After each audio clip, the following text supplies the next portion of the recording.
South India shopping mall లో శ్రావణ మాసం భారీ డిస్కౌంట్స్ తో సరికొత్తగా blockbuster number 1 kilo sale. శ్రావణ మాసం వరలక్ష్మి వ్రతానికి మరియు పెళ్లిళ్లకు కావాల్సిన అన్ని రకాల వస్త్రాలు, కంచి పట్టు చీరలపై కేజీ కొనండి, కేజీ ఉచితంగా పొందండి. South India shopping mall. దర్శిలో సీఎం చంద్రబాబు నాయుడు మాట్లాడుతున్నారు. లైవ్ లో చూద్దాం. అది తెలుసు అనేవాడు చేలుపైకి ఎత్తండి. అందరికి ఐడియా ఉంది. పనులు అవుతున్నాయా? 15వ తారీఖు డెడ్ లైన్. అందరూ కూడా మళ్ళీ ఏ ఆఫీసుకు పోయే పని లేదు. మీ పక్కనే ఎంఆర్ఓ ఆఫీస్ ఉంటుంది, అక్కడికి పోయే పని లేదు. మీ ఇంట్లో కూర్చొని చెట్టు కింద కూర్చొని నీకు ఏ పని కావాలన్నా చేయించే బాధ్యత నాది. జవాబుదారీతనం తీసుకొస్తాం. ఇప్పుడు మా మిత్రుడు పిచ్చిరెడ్డి గారు ఒక మాట అడిగారు. రైతులకు కూలీలు రావడం లేదు, ఇబ్బందులున్నాయి. ఆర్థిక అభివృద్ధిలో ఇవన్నీ కూడా కొన్ని పరిణామాలు. అందుకే నేను ట్రాక్టర్స్ ఇంట్రడ్యూస్ చేశాను, హార్వెస్టర్లు తీసుకొచ్చాను, నాట్లేసే మెషిన్లు తీసుకొచ్చాను, అదే మరి డ్రిప్ ఇరిగేషన్ తీసుకొచ్చాను. ఇప్పుడు డ్రిప్ ఇరిగేషన్లో మీరు చూస్తే ప్రకాశం జిల్లాకు 90% సబ్సిడీ ఇస్తున్నాం, రాయలసీమకి ఇస్తున్నాం. దాంట్లో ఎరువు వేయచ్చు, అదే మరిగా మీ నీళ్లన్నీ ఎన్ని కావాలని పెట్టచ్చు. నీకు ఏ బాధ లేకుండా మీ సెల్ ఫోన్లోనే ఇంటి దగ్గర కూర్చొని ఎప్పుడు డ్రిప్ ఆన్ చేయాలి, ఎప్పుడు డ్రిప్ ఆఫ్ చేయాలో అది కూడా చేసే అవకాశం వచ్చేసింది. ఆటోమేషన్ వచ్చేసింది. ఇది కాకుండా ఇప్పుడు డ్రోన్లు తీసుకొస్తున్నా. ఆ డ్రోన్లో తెల్లవారితో నువ్వు మీ పొలం దగ్గరికి పోతావు, ఒక ఫోటో నేను ఆ యాప్ మీకు ఇచ్చాను. ఆ యాప్లో మీరు చూసుకుంటే మీ పొలంలో తెగులుందా లేదా నీకు తెలిసిపోతుంది. తెగులుంది అనుకుంటే ఒక్క ఫోన్లో కొడితే డ్రోన్ వస్తుంది. ఎక్కడ తెగులుంటే, ఎక్కడ క్రిమి సంహారక మందు వేయాలనో అక్కడనే వేస్తాం. ఎక్కడ మొత్తం పంటకేయం. ఇప్పుడు మీరేం చేస్తున్నారు? క్రిమి సంహారక మందులు తీసుకుపోయి కొట్టిందే కొట్టుడు 100 సార్లు కొట్టేస్తున్నారు. దానివల్ల డబ్బులు అయిపోతున్నాయి. రెండో పక్కన మీరేం చేస్తున్నారంటే క్యాన్సర్ పేషెంట్లు ప్రొడ్యూస్ చేస్తున్నారు. ఎరువులు ఎక్కువ వేసినా, క్రిమి సంహారక మందులు వేసినా క్యాన్సర్ వస్తుంది. ఈ విషయం గుర్తుపెట్టుకోవాలి. ఒక ఆడబిడ్డ ఇప్పుడే చెప్పింది, ప్రకృతి సేద్యం. ప్రకృతి సేద్యం చేస్తే 100 సంవత్సరాలు మీ ఆయుస్సు గ్యారంటీ. ఇది నా భరోసా. మీరందరూ గుర్తుపెట్టుకోవాలి. మీరు కానీ ఎప్పటికప్పుడు వీలైనంత వరకు నేను అందుకే డ్రోన్స్ పంపిస్తా, వ్యవస్థ కూడా తీసుకొస్తున్నా. నీ ఫోన్లోనే అన్ని పనులు అయిపోయేట్టుగా చాలా సిస్టమేటిక్గా చేసేట్టుగా అన్ని తీసుకొస్తాం. దానివల్ల మోడర్నైజేషన్ వస్తుంది. అగ్రికల్చర్లో టెక్నాలజీ ఉపయోగిస్తాం. ఇంకొక పక్కన మీరు గుర్తుపెట్టుకోవాలి, ప్రపంచం మొత్తం ఆహార అలవాట్లు మారిపోతున్నాయి.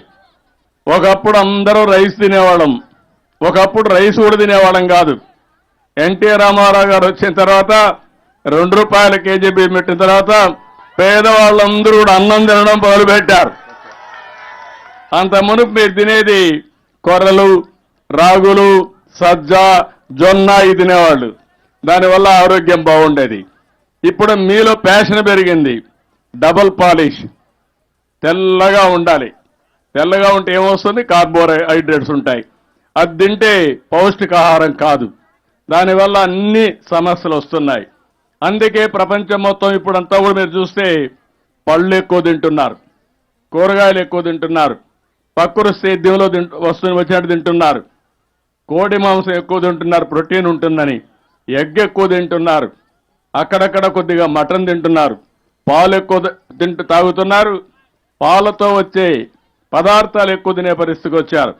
ఇంకా మనం ఆ దృష్టిలో మీరు పోవాల్సిన అవసరం ఉంది. నేను చెప్పింది అప్పుడప్పుడు మీరు ఫాలో కావాలా. మీరు ఫాలో గారు లేదు, అప్పుడే చాలా తక్కువ అవుతున్నారు మీరంతా. అందుకే ఈ సమస్యలన్నీ వస్తున్నాయి. నేనేదైతే మీ అందరికీ చెప్తున్నానో నా ఆలోచన ఒకటే. 25 ఏళ్లకు మనపు రైతు బిడ్డ ఐటీ ప్రొఫెషనల్ కావాలనుకున్నా, కూలీ చేసే వాళ్ళ పిల్లలు ఐటీ చదివించాలనుకున్నా. ఈ రోజు వీళ్ళు చదువుకొని మీ పిల్లలు కూడా మీ ఊర్లో చూస్తున్నారు. వేరే దేశాల్లో ఉన్నారా? డబ్బులు సంపాదించారా? దేనివల్ల? ఎవరు చెప్పారు? ఎవరు ప్రమోట్ చేశారు? మీరందరూ సెల్ ఫోన్లు వాడుతున్నారా? 25 ఏళ్ళ మునుపు సెల్ ఫోన్లు ఉన్నాయా? లేవు సార్. పాత రోజు జ్ఞాపకం చేసుకుని మీ ఇంట్లో ఒక ఇది ఉండేది, డబ్బులు ఉండే వాళ్ళకి ఒక ఫోన్ ఉండేది. అది BSNL public limited company land phone. Phone చేస్తే వచ్చేది అప్పుడు మీకు? లేదు సార్. అప్పుడు లైట్నింగ్ కాల్ అని ఒక పేరు ఉండేది. అంటే 10 రెట్లు ఎక్కువ కడితే లైట్నింగ్ కాల్ ఇస్తామని వారానికి వచ్చేది. అవి చూసిన తర్వాత పక్కన దేశాల్లో చూసిన తర్వాత టెక్నాలజీ పోతుందంటే ఆ రోజు పోరాడి ప్రధానమంత్రిగా ఉన్నటువంటి వాజ్పేయి గారిని మెప్పించి డీరెగ్యులేషన్ తీసుకొచ్చా. ఈ సెల్ ఫోన్లు వచ్చాయి. ఇప్పుడు సెల్ ఫోన్లు అందరికీ ఉన్నాయా? ఉన్నాయంటే చేలిపైకెత్తండి. అందరూ వాడుకుంటున్నారు. కానీ ఈ సెల్ ఫోనే 2, మా పిచ్చిరెడ్డి లాంటి వాళ్ళైతే 2 ఫోన్లు పెట్టుకుంటున్నారు. అచ్చిరెడ్డి గారు లాంటి వాళ్ళు అందరూ ఒక విధంగా ఫ్రెండ్స్ ఒకటి పెట్టుకుంటారు, ఫ్యామిలీ మెంబర్స్ ఒకటి మాట్లాడుతూ ఉంటారు. అవసరమైతే ఇప్పుడు అంతా కూడా ఎక్కువగా తెలివి ఎక్కువ సిగ్నల్ యాప్ లేకపోతే ఫేస్ టైం, మామూలు ఫోన్లో కూడా మాట్లాడడం లేదు. నేను అందుకనే మీ అందరినీ కోరుతున్నా, మీ ఫోన్లో ఉండే అన్ని విషయాలు ఉపయోగించుకోవడానికి మీరు తక్కువ ఉపయోగించుకుంటున్నారు. ఫోన్లో లైట్ ఉందా? ఉందా లేదా? జీపీఎస్ ఉందా? మీరు ఎక్కడ తిరుగుతున్నారో నేను చూడొచ్చు అమరావతిలో. అంటే ఎక్కడికి పోతున్నామో చూసే వ్యవస్థ వచ్చింది. అదే మరి వాట్సాప్ ఉందా? అదే మరి యాప్లు ఉన్నాయా? మీరు ఒక యాప్ పెట్టి మీ ఇంటికాడ ఇప్పుడు ఏసీ కావాలా, బాగా ఎండలో ఉన్నాం. ఈ ఎండ వల్ల ఒక లాభం కూడా ఉంది. చాలా రోజుగా మనం ఎండలో కూర్చోవడం మర్చిపోయాం. డి విటమిన్ టాబ్లెట్లు తీసుకుంటున్నాం. ఇప్పుడు ఎండ వల్ల డి విటమిన్ వస్తుంది. డి విటమిన్ వల్ల చాలా లాభాలు వస్తాయి, అది వేరే విషయం. ఇప్పుడు ఇక్కడ యాప్ ఉంటే నేరుగా మీ ఇంటికి పోయే లోపల ఏసీ వేసి రూమ్ ఏ టెంపరేచర్లో ఉండాలో ఆ టెంపరేచర్లో పెట్టి నువ్వు ఇంటికి పోయేదాకా రెస్ట్ తీసుకోవచ్చు. ఊహించారా మీరు ఇవన్నీ? దీన్ని అమలు చేయాలనా లేదా, ఆలోచించాలనా లేదా? నేను అందుకనే మీకు చెప్తున్నా అచ్చిరెడ్డి గారు, నేను మీ సెల్ ఫోన్ ద్వారా మీ వ్యవసాయం చేపించే విధంగా, అన్ని సమస్యలకు పరిష్కారం చేపించే విధంగా తీసుకొచ్చే బాధ్యత నాది, ఉపయోగించుకునే బాధ్యత మీదని మరొక్కసారి మీ అందరికీ విజ్ఞప్తి చేస్తున్నా. I will do it.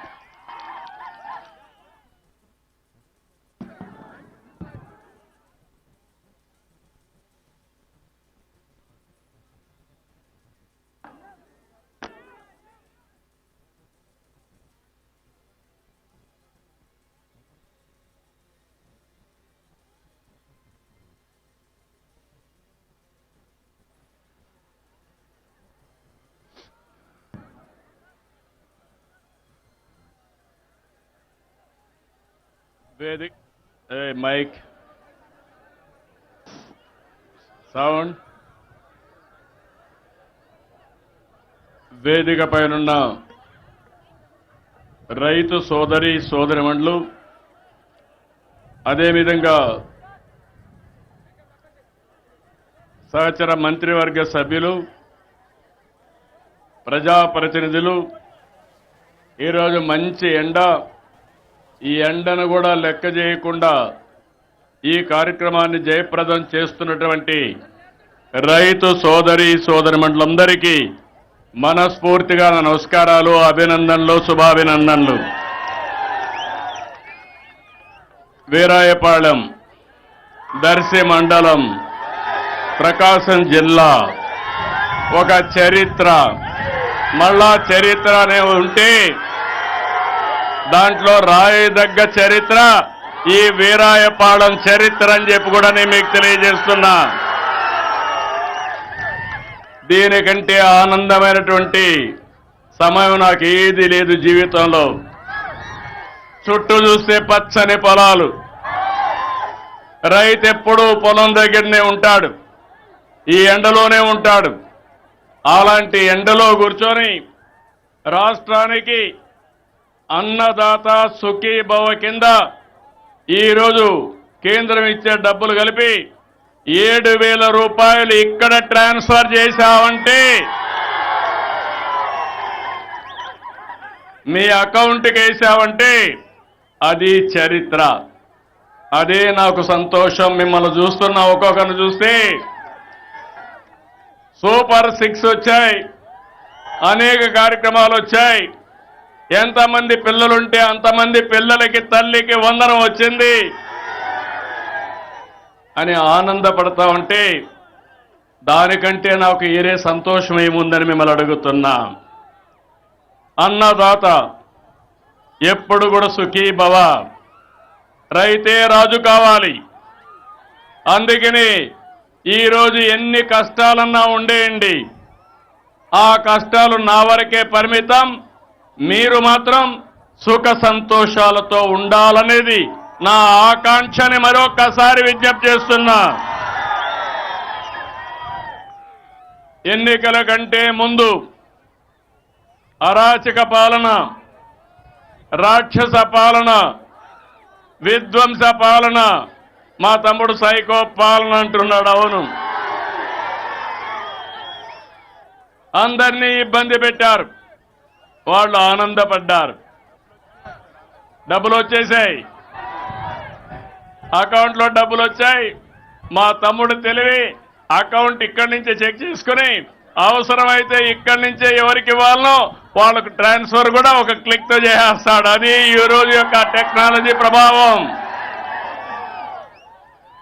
నేను ఎన్నికల కంటే ముందు ఒక మాట చెప్పాను. ఆ రోజు మీకు చెప్పింది అభివృద్ధి చేస్తాను. అభివృద్ధి తెలిసిన పార్టీ తెలుగుదేశం పార్టీ. సమిక్షేమం చేస్తాం. సమిక్షేమానికి నాంది పలికిన వ్యక్తి నందమూరి తారక రామారావు.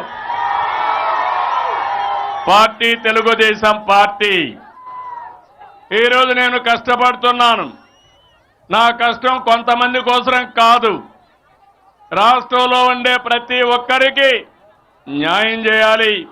మీ ముఖంలో ఆనందం చూడాలి, మీ జీవన ప్రమాణాలు పెరగాలి. కంటిన్యూగా నిరంతరం మిమ్మల్ని ఎంపవర్ చేసే దిశగా ముందుకు తీసుకుపోతా.